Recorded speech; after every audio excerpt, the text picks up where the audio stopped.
India alliance के जो प्रत्याशी हैं वो भारतीय जनता पार्टी से ही आए हुए व्यक्ति हैं और उनके फुल पैंट के अंदर जो उनका हाफ पैंट है वो बार बार दिख जाता है, उनके स्वभाव में, उनके कार्य में, उनके व्यवहार में। आज ही उन्होंने बयान दिया कि मुख्तार अंसारी को भारतीय जनता पार्टी ने नहीं बल्कि मैंने सजा कराया है। तो ऐसा व्यक्तिवादी व्यक्ति जो किसी विचार में बध नहीं सकता है, कि जन मुद्दों पे लड़ नहीं सकता है, ऐसे व्यक्ति को राजनीति में आगे लाने से जनता की भलाई नहीं हो सकती। शिवपाल जी ने इनको लोकसभा का समाजवादी पार्टी का टिकट दिया।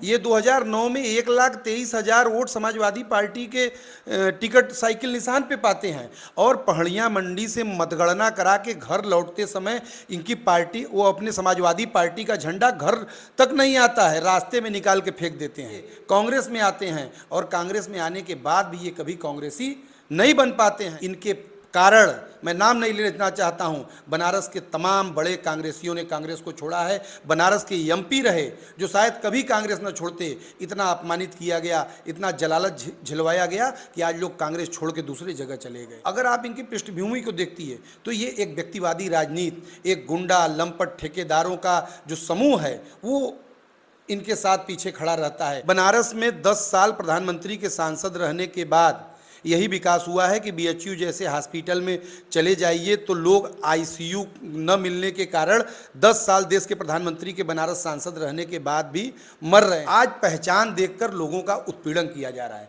बनारस के किसी भी चौराहे पर वहां चेकिंग, दाढ़ी और टोपी देख के वाहन रोके जा रहे हैं। ना दल के लिए बनारस वैसे ही है जैसे चौधरी चरण सिंह जी के लिए बागपत हुआ करता था। भ्रम जो फैलाया गया कि बुनकर को तबाह कर दीजिए तो मुसलमान तबाह हो जाएगा, ये जो उनकी नफरत की राजनीति है, इसमें उन्होंने मुसलमान को तबाह करने के चक्कर में अपने हिंदू को भी तबाह किया और इसका नतीजा उनको दिखेगा।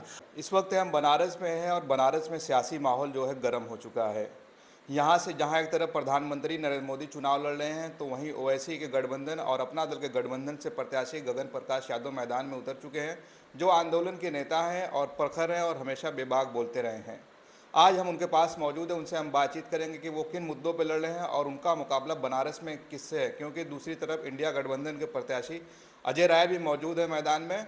और जहां तक समीकरण देखा जा रहा है तो समीकरण जो है बनता बिगड़ता देखने को मिल रहा है। उन्हीं से बात करेंगे और जानेंगे कि किन किन मुद्दों पर वो लड़ रहे हैं और बनारस में जिस तरह से बताया जा रहा है कि बहुत सारा विकास हुआ है, उनसे जानते हैं। बहुत बहुत स्वागत है सर आपका। बहुत बहुत धन्यवाद।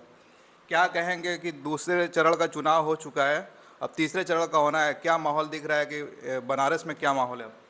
देखिए, बनारस की परिस्थितियां बिल्कुल अलग सी हैं, क्योंकि वाराणसी में जो 2024 का आम चुनाव हो रहा है उसमें वाराणसी से देश के प्रधानमंत्री श्री नरेंद्र मोदी जी यहाँ के सांसद हैं और विपक्ष पूरी मजबूती से उनसे चुनाव लड़ने की तैयारी कर रहा है। लेकिन इंडिया अलायंस के जो प्रत्याशी हैं वो भारतीय जनता पार्टी से ही आए हुए व्यक्ति हैं और उनके फुल पैंट के अंदर जो उनका हाफ पैंट है वो बार बार दिख जाता है, उनके स्वभाव में, उनके कार्य में, उनके व्यवहार में।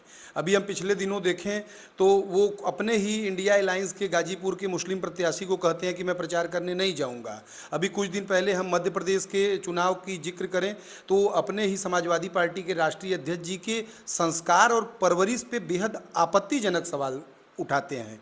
तो इससे अगर आप बनारस का माहौल देखें तो बनारस का पूरा विपक्ष ऐसे प्रत्याशी के साथ किसी भी कीमत पे नहीं जाना चाहता है।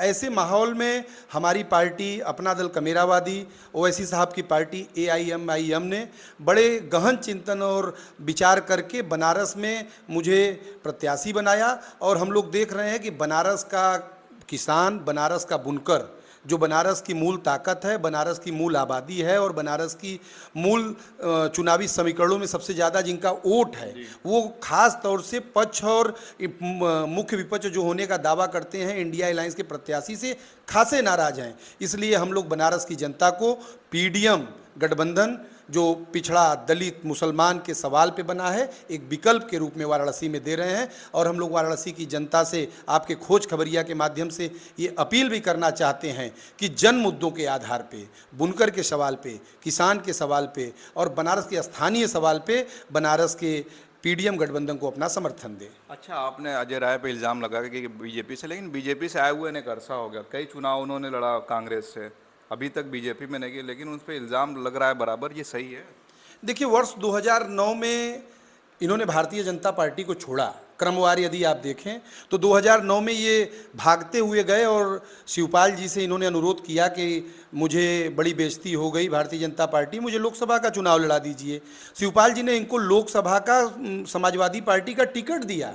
ये 2009 में 1,23,000 वोट समाजवादी पार्टी के टिकट साइकिल निशान पे पाते हैं और पहाड़ियाँ मंडी से मतगणना करा के घर लौटते समय इनकी पार्टी, वो अपने समाजवादी पार्टी का झंडा घर तक नहीं आता है, रास्ते में निकाल के फेंक देते हैं। तो ऐसा व्यक्ति जिसको कोई पार्टी चुनाव लड़ाए और 1,23,000 वोट पाए और वो उस पार्टी को, उस समाजवादी पार्टी को बर्दाश्त न कर पाए और वो झंडा पहाड़ियाँ मंडी से रास्ते में फेंक दिया जाता है। और आप उसके बाद क्रम देखिए, उसके बाद फिर ये एक छोटे दल में जाते हैं, उसके बाद ये कांग्रेस में आते हैं और कांग्रेस में आने के बाद भी ये कभी कांग्रेसी नहीं बन पाते हैं। इनके कारण मैं नाम नहीं लेना चाहता हूं, बनारस के तमाम बड़े कांग्रेसियों ने कांग्रेस को छोड़ा है। बनारस के एमपी रहे जो शायद कभी कांग्रेस न छोड़ते, इतना अपमानित किया गया, इतना जलालत झिलवाया गया कि आज लोग कांग्रेस छोड़ के दूसरी जगह चले गए।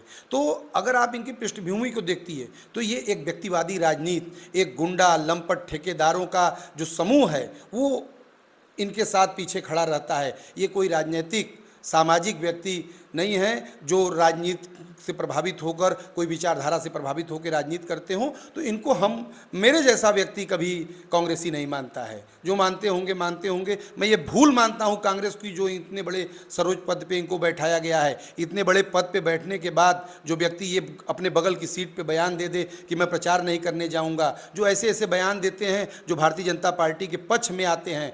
आज ही उन्होंने बयान दिया कि मुख्तार अंसारी को भारतीय जनता पार्टी ने नहीं बल्कि मैंने सजा कराया है। तो ऐसा व्यक्तिवादी व्यक्ति जो किसी विचार में बध नहीं सकता है, कि जन मुद्दों पे लड़ नहीं सकता है, ऐसे व्यक्ति को राजनीति में आगे लाने से जनता की भलाई नहीं हो सकती है। अच्छा, बनारस से प्रधानमंत्री मोदी भी लड़ रहे हैं। अभी मैं शहर का दौरा कर रहा था तो अलग अलग जगह होर्डिंग लगी होगी, बहुत सारा विकास हुआ है। वंदे भारत ट्रेन आई, देश में बुलेट ट्रेन चली, मेट्रो ट्रेन चली।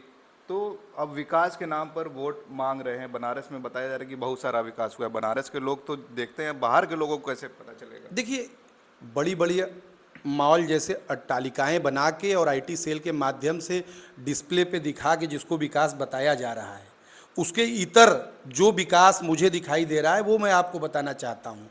बनारस में 10 साल प्रधानमंत्री के सांसद रहने के बाद यही विकास हुआ है कि बीएचयू जैसे हॉस्पिटल में चले जाइए तो लोग आईसीयू न मिलने के कारण 10 साल देश के प्रधानमंत्री के बनारस सांसद रहने के बाद भी मर रहे हैं।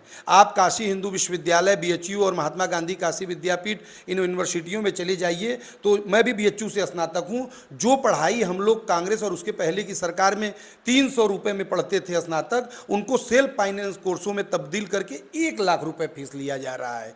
तो आप स्वास्थ्य के सवाल पर देख लीजिए कि दवाई और आईसीयू के लिए लोग प्रधानमंत्री के सांसद रहने के बाद भी मर रहे हैं। पढ़ाई के सवाल पे आप देख लीजिए कि जो 300 रुपये में हम लोग सालाना 900 रुपये में स्नातक होते थे, छात्रवृत्ति अलग से मिलती थी, वहाँ लोग सेल्फ फाइनेंस कोर्स के नाम पे 1 लाख रुपए सालाना दे रहे हैं, उसके बाद भी रोजगार नहीं मिल रहा है। आप स्वास्थ्य और शिक्षा का ये हाल है। और उसके बाद यदि आप लोकतांत्रिक व्यवस्था की बात करिए तो आज पहचान देखकर लोगों का उत्पीड़न किया जा रहा है। बनारस के किसी भी चौराहे पर वहाँ चेकिंग दाढ़ी और टोपी देख के वाहन रोके जा रहे हैं। लोगों की सामाजिक पहचान के कारण उन्हें प्रताड़ित किया जा रहा है। गांव का आदमी यदि अपनी मोटरसाइकिल पे सब्जी लाद के सट्टी लाकर बेच रहा है तो उसके चालान किए जा रहे हैं। मेरा ये सब छोटे उदाहरण बताने का मतलब ये है कि स्वास्थ्य और शिक्षा तो नहीं मिल रहा है, लेकिन किसी आदमी की सामाजिक पहचान देखकर, किसी आदमी की जाति और मजहब देखकर उसका उत्पीड़न इस भारतीय जनता पार्टी की सरकार में किया जा रहा है। और अंदर खाने में बहुत तेज आक्रोश है, लेकिन उस आक्रोश को भारतीय जनता पार्टी इवेंट की पार्टी है। इवेंट के माध्यम से बड़े बड़े स्लोगन देकर, बड़े बड़े ऐसे प्रभावशाली बात कह के कि लोगों के मन में ये बैठ जाए कि भारतीय जनता पार्टी हार ही नहीं सकती है, ऐसा भ्रम फैलाकर लोगों से वोट लेना चाहते हैं। लेकिन मैं आपसे ये कहना चाहता हूँ कि बनारस कोई मोदी के कारण बनारस की पहचान नहीं है।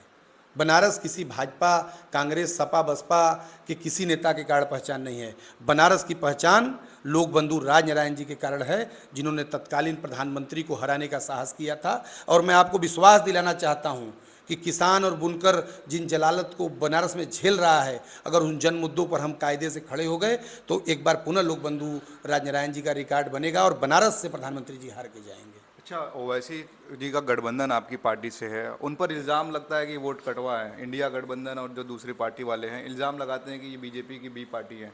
आपका उनसे गठबंधन है और ओवैसी पर भी एक ये इल्ज़ाम लगता था जो इस बार सही साबित नहीं हुआ कि हमेशा वो मुसलमानों को नेता बनाते हैं। अब तो मुसलमानों के अलावा उन्होंने कैंडिडेट उतारा है, इस पर लोगों को क्या कहेंगे आप? देखिए जी, अगर वाराणसी संसदीय सीट के ही सामाजिक समीकरणों की बात की जाए तो वाराणसी संसदीय सीट में सबसे ज़्यादा जो मतदाता, अगर सामाजिक समीकरणों की भी बात की जाए तो पटेल सबसे ज़्यादा है, उसके बाद मुसलमान सबसे ज़्यादा है। तो इन दो सामाजिक समूहों का नेतृत्व करने वाली डॉक्टर पल्लवी पटेल और ओवैसी साहब आज साथ हैं।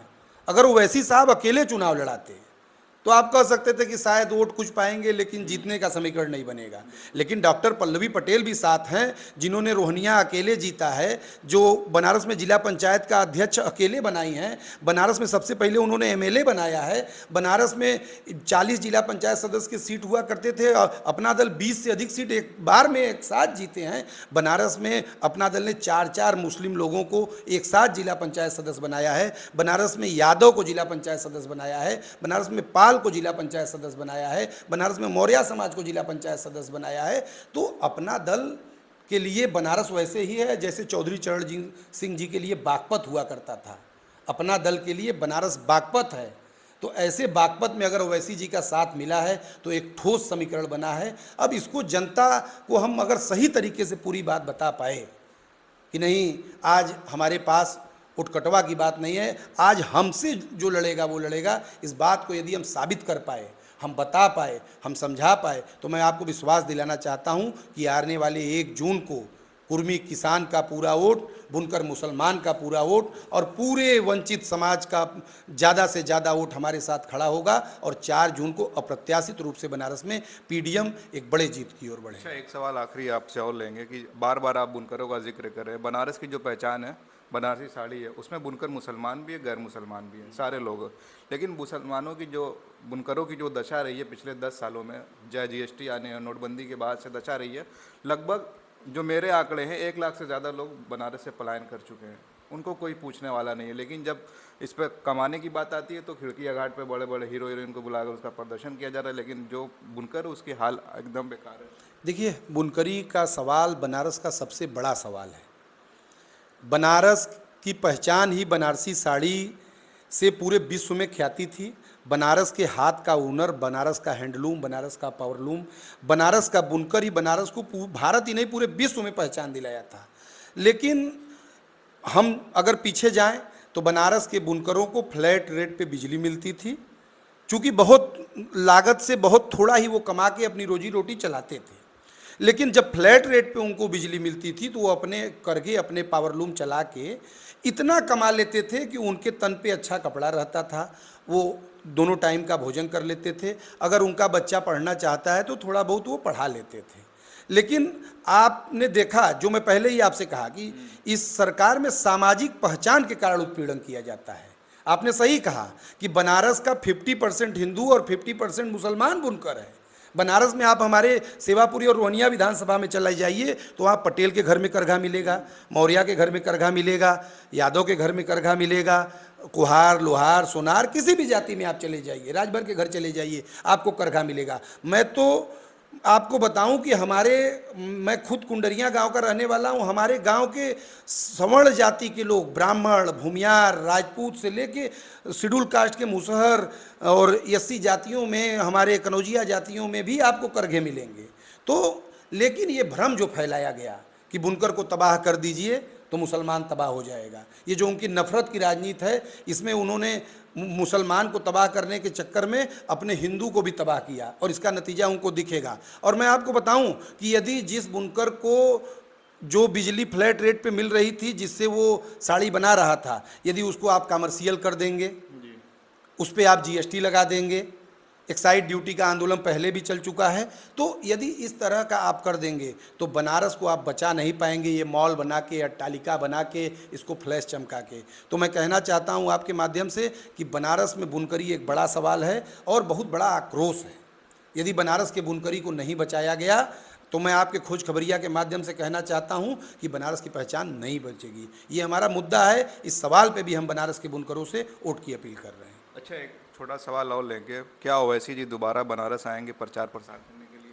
ये देखिए, मैं ओवैसी साहब से भी और डॉक्टर पल्लवी पटेल जी से भी और प्रेमचंद बिंद जी हमारे जो राष्ट्रीय अध्यक्ष हैं, तीनों लोगों से हमने अनुरोध किया है और मुझे सकारात्मक संकेत मिले हैं। उन्होंने कहा है कि निश्चित रूप से बनारस में बुनकर और किसान की बहुत मजबूत लड़ाई चल रही है, इसमें हम लोग आएंगे, साथ में रहेंगे। आपके माध्यम से हम ये भरोसा दिलाना चाहते हैं कि हमारा पूरा राष्ट्रीय नेतृत्व बनारस की इस मजबूत लड़ाई में साथ देने के लिए बनारस पुनः आएगा और वोट यहाँ की आवाम से मांगेगा। चलिए, हमसे बातचीत करने के लिए बहुत बहुत शुक्रिया। ये थे पीडीएम अपना एमआईएम के प्रत्याशी गगन प्रकाश यादव, जो आंदोलन के नेता रहे और जिस तरह से उन्होंने हर सवाल का जवाब बेबाकी से दिया है और जो गरीब मजदूर बुनकरों के बात पे, बुनकरों के सवाल पे लड़ रहे हैं, बुनकरों को भी सोचना होगा कि उनके सवालों पे कौन लड़ने वाला है। यूँ तो हर इलेक्शन में लोग आते हैं और लुभावने वादे देकर चले जाते हैं, लेकिन उनको सोचना होगा कि उनके बीच का कौन है, बाहरी कौन है और यहाँ का कौन है। खबर कैसी लगी आप कमेंट ज़रूर करिए, आपका कमेंट हम पढ़ते हैं और हमको अच्छा भी लगता है कि आप कमेंट करते हैं। बहुत बहुत शुक्रिया। आप देख रहे थे खुशखबरिया।